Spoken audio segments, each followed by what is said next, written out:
assume o palco com o painel de tema Planalto em 2026. Vamos ouvir os pré-candidatos à presidência da República, Aldo Rebelo e Renan Santos.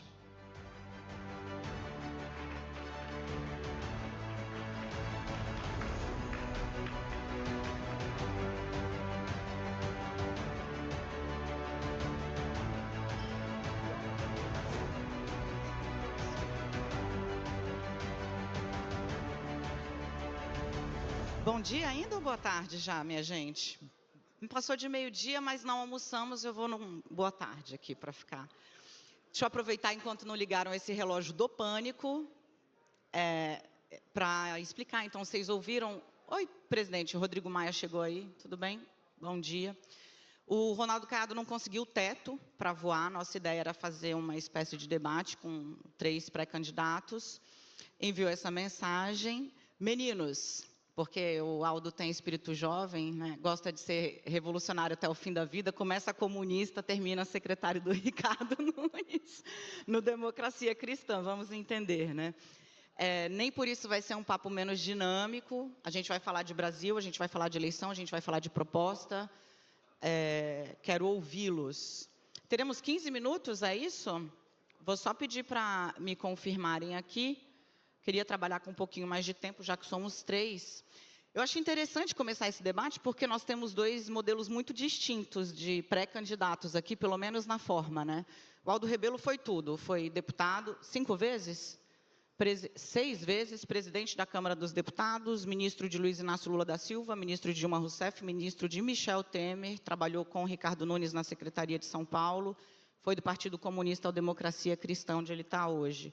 O Renan Santos começou na rua, né? É fundador de um dos maiores movimentos de rua do Brasil, fez uma bancada, tanto em São Paulo quanto em Brasília, e agora fundou o próprio partido, pré-candidato pelo Missão.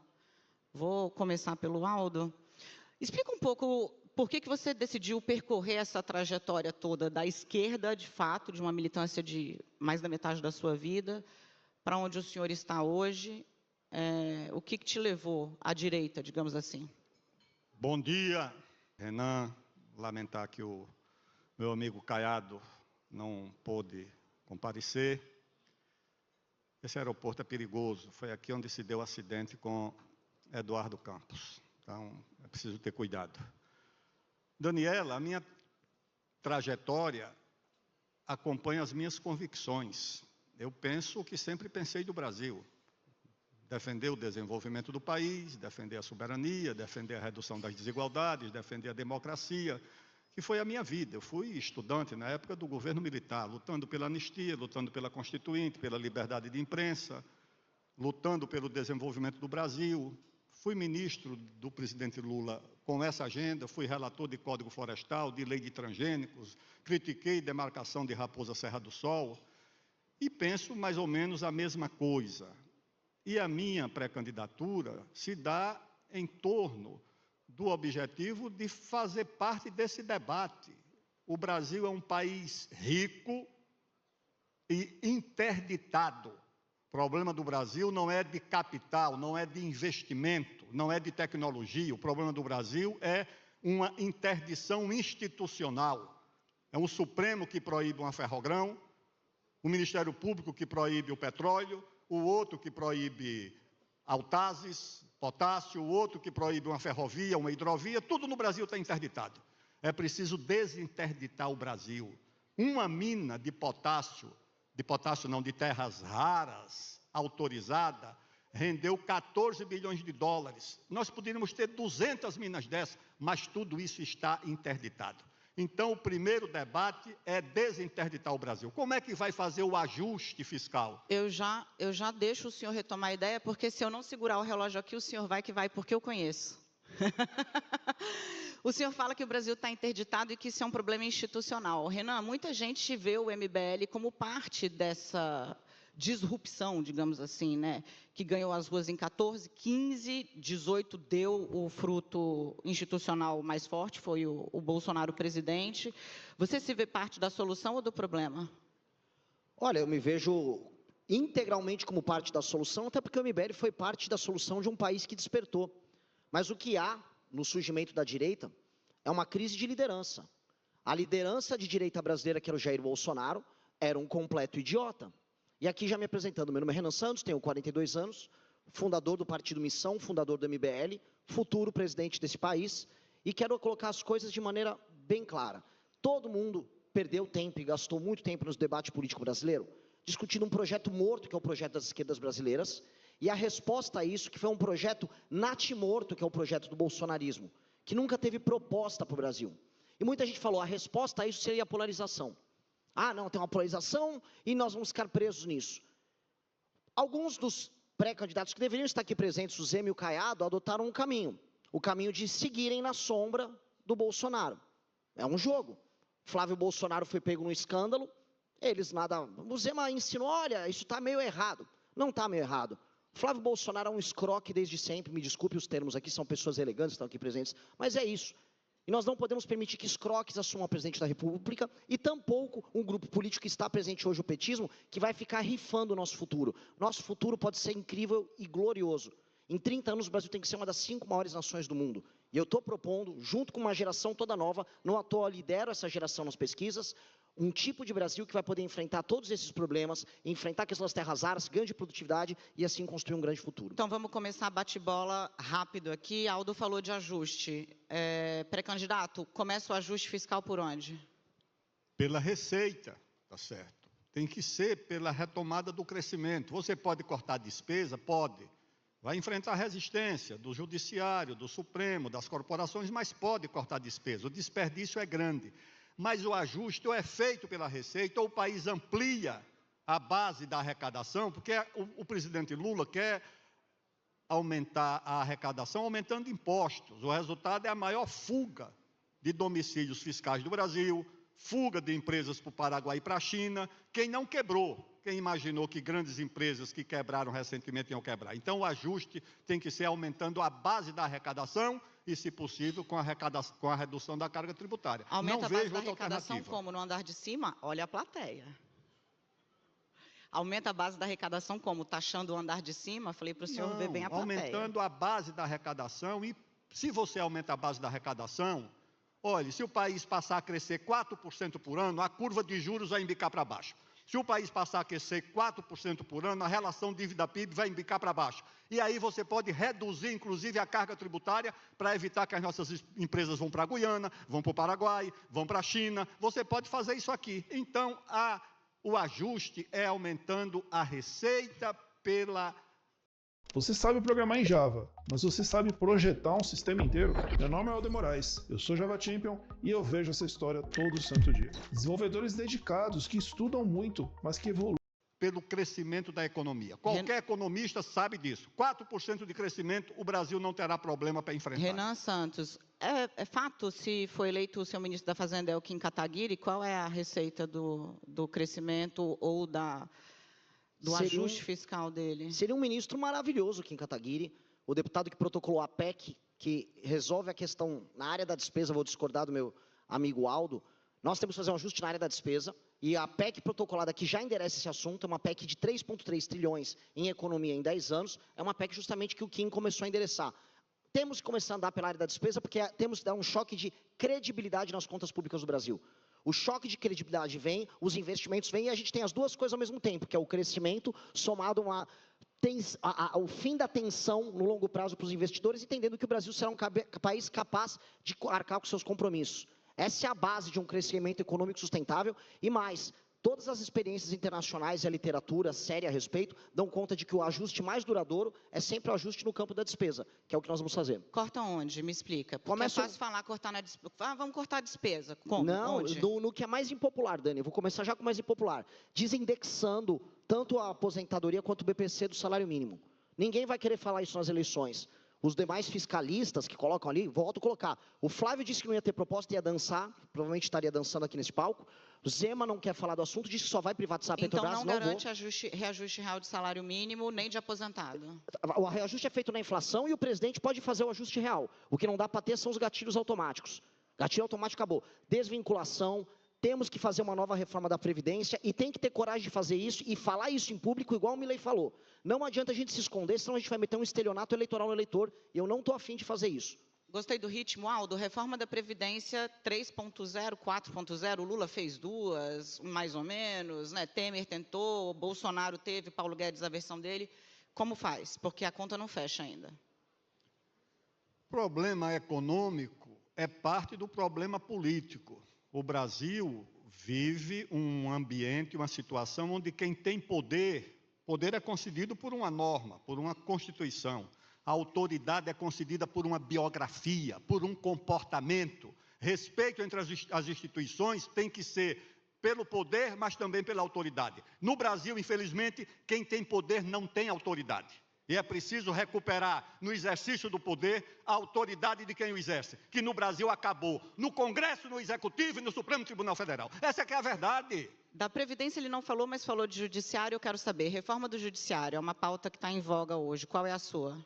Claro que a reforma do Judiciário tem que começar com uma emenda à Constituição, que tem que ser apresentada no primeiro dia do governo, um emendão, eu chamo de emendão. Todos os artigos que dão ao Supremo o poder de interferir e substituir os demais poderes têm que ser revogados, senão o país se torna ingovernável. O Supremo é quem decide se tem CPI, se não tem. O Supremo é quem decide sobre matéria tributária. O Supremo é quem decide sobre orçamento. Isso não está na Constituição, isso se chama usurpação de atribuições e gera, não é apenas insegurança jurídica, isso é pior, é insegurança institucional entre os poderes. Eu tenho você dúvida enfrenta se isso ou o país é amplia ou ingovernável. diminui a insegurança institucional, mas quero ouvir qual é a sua proposta de reforma do Judiciário, Renan. Judiciário tem que cumprir apenas o papel de guardião da Constituição e de ator que discute temas abstratos ligados à questão da constitucionalidade, e não mais como última instância do processo legislativo. E mais, ministros do STF não podem ter escritórios ligados a eles fazendo negócio por aí, todo mundo sabe que isso ocorre. Decisões monocráticas têm que acabar, tem que haver filtro de entrada, são 8 mil ações que rolam no STF brasileiro, enquanto na Suprema Corte Americana são 50. Nós temos que criar uma corte que cuide do tal do foro privilegiado, feita por desembargadores com mandato de no máximo de 2 anos. E concordo na temporalidade com o ministro Aldo. Tem que ser logo no início do mandato. Um presidente que chega com moral, coisa que infelizmente os que estão primeiro nas pesquisas não têm, ele tem que chegar com essa moral e não para guerra com o STF. Eu não quero guerra. Eu quero que todo mundo tenha suas atribuições. E aí sim o poder executivo recupere seu poder de executar. Porque o que o Brasil está faltando é poder de execução. É fazer as coisas acontecerem. Minha geração está de saco cheio de ver as coisas acontecerem no nosso país. Deixa eu puxar vocês para o plano terreno, porque o Missão é um partido novíssimo, vai para a primeira eleição agora, e o Democracia Cristã, um partido antigo, nunca teve uma representação que pudesse garantir uma base para qualquer governo. E vamos olhar o Congresso de hoje, né? Nem Bolsonaro teve maioria tranquila, nem Lula teve maioria tranquila. Na verdade, tranquilidade é uma coisa que não tem desde que o Congresso... Oi, Rodrigo Maia... inventou o orçamento impositivo, passou pelo secreto e agora está aí no meio do caminho. Como é que faz para governar sem base, Renan? Porque maioria você não vai ter. Vai ter que ter base. O presidente da República vai construir base. Meu partido hoje é um partido basicamente pequeno, porque ele tem 6 meses de idade, mas, na hipótese cada vez mais provável de vencer a eleição, o meu partido formará a maioria. Eu também terei inúmeros deputados eleitos por ele. E eu vou conversar com as lideranças partidárias em Brasília, sem medo de composição, Daniela. O que eu não vou ter é composição baseada nesse jogo imundo que está rolando hoje. Não dá. O Brasil não pode ser tocado pelo Centrão, e eu digo mais, quem manda na lógica atual do Centrão são os parlamentares dos estados menos... Mas vai negociar com quem, Renan? Porque o partido que mais cresceu no Brasil é o PSD, o MDB, vou conversar com eles. Só que eu não vou conversar com a banda podre. Todos os partidos têm nomes bons para indicar. Não tenho problema nenhum em trabalhar com eles. O problema que eu vou ter é ser indicado no sistema de incentivo mais imundo que tem, que é baseado na troca de favores mais baixa. Num governo nosso que vai ser eleito com projeto, eles vão participar e vão vencer comigo no projeto. Entrar no jogo para roubar, eles vão ser tocados para fora. Aldo. Olha, está ali o Rodrigo Maia, era o líder da oposição, quando eu era líder do governo, presidente da Câmara, e havia ali um governo de corresponsabilidade. Havia diferenças grandes. Era um líder combativo, fazia uma oposição muito dura, ele, ACM Neto, Ronaldo Caiado também. Mas a gente dialogava. Eu fui no casamento do ACM Neto. Imagina hoje uma reunião social entre líderes de governo e de oposição. Quando o Brasil atravessou a regência, com guerras civis simultâneas, o Dom Pedro II chamou o Marquês de Paraná e diga, faça um gabinete de conciliação. O país voltou a crescer, teve paz, fez ferrovias. O Brasil precisa de um governo de conciliação, um governo de união nacional, que não vai sepultar as diferenças, elas vão continuar existindo. Mas será que o país não tem nada em torno do que se unir? Será que retomar o desenvolvimento não une o país? Empresário, trabalhador, classe média? Será que o país, reduzir desigualdades, não une o país? Eu sei que isso aí pode ser uma coisa, o romantismo, que eu não vejo outra forma de fazer política, tem que ter romantismo. Um governo de união nacional, um gabinete de conciliação que deixe o país respirar em torno do que une, porque os problemas unem o país. Se os problemas unem, pelo menos uma parte da solução tem que unir. Então fica aí para quem tiver esse desafio, pensa nisso, conversa, discute, as divergências são essas, mas isso aqui une o país, como nós tivemos condições de fazer durante muito tempo lá no Congresso Nacional. Eu não quero deixar Vossas Excelências saírem daqui sem falar do assunto que preocupa muito o brasileiro hoje, que é segurança pública. Então, eu vou pedir licença ao João Camargo e à Camila.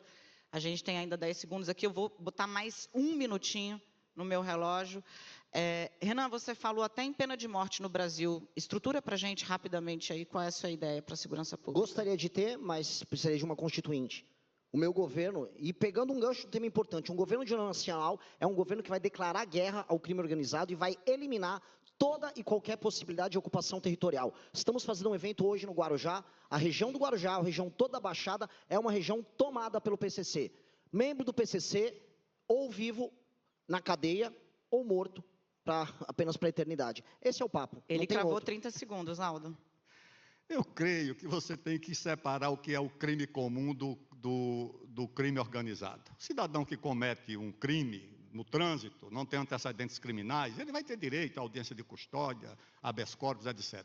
O crime organizado não pode ter isso. Você tem que ter, dura a expressão, leis de exceção para o crime organizado, para que o Ministério Público, as polícias militares e civis e o judiciário possam agir com eficácia contra o crime organizado. Preciso interromper. Se não for assim, você não vai resolver o problema. Leis de exceção para o crime organizado, que a Justiça, a Polícia e o Ministério Público tenham condições de enfrentar, porque não pode ser tratado como mais um crime comum.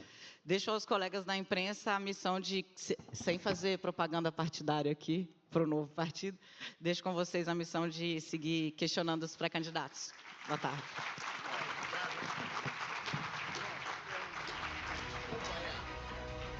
Agora, Sidney Rezende retorna para mediar um painel sobre o dilema fiscal, além do óbvio, as diretrizes para o equilíbrio. Gostou do vídeo? Ajude a divulgar o Partido Missão. Se inscreva no canal, deixa seu like e não esqueça de compartilhar esse vídeo.